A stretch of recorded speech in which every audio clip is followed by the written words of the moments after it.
ایک یہودی کا گزر مسلمانوں کے ایک بستی سے ہوا۔ اس کے دل میں ایک ترکیب آئی کہ کیوں نہ میں انہیں ان کے دین کے تعلق سے ان کے دلوں میں شکوک و شبہات پیدا کروں اور انہیں ان کے علماء سے بد ظن کر دوں۔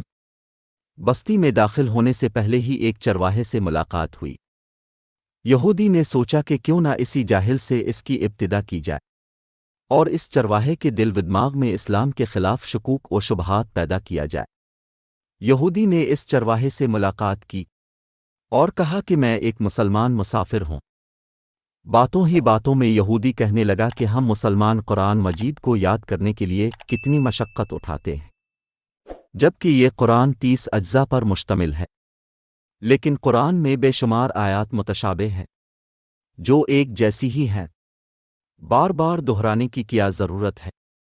اگر متشابہت کو نکال دیا جائے تو قرآن اور بھی مختصر ہو جائے گا اور یاد کرنے میں بہت آسانی بھی ہو جائے گی۔ چرواہا اس کی بات غور سے سنتا رہا اور خاموش رہا۔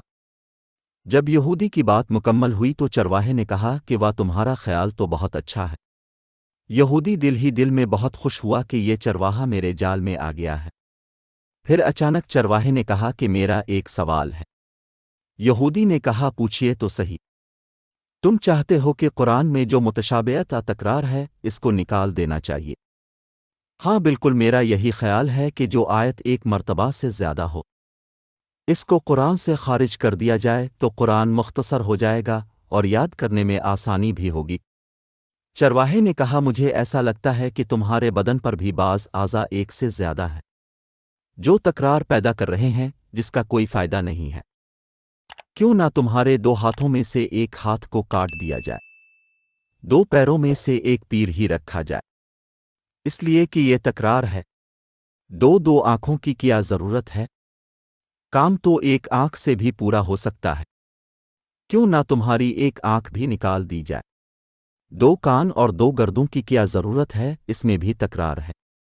اگر ان تمام تکرار والے اعضاء کو نکال دیا جائے تو تمہار الف بدن بھی ہلکے ہو جائے گا اور غذا کی مقدار بھی کم ہو جائے گی اور تمہیں زیادہ جدوجہد کرنے کی بھی ضرورت نہیں رہے گی۔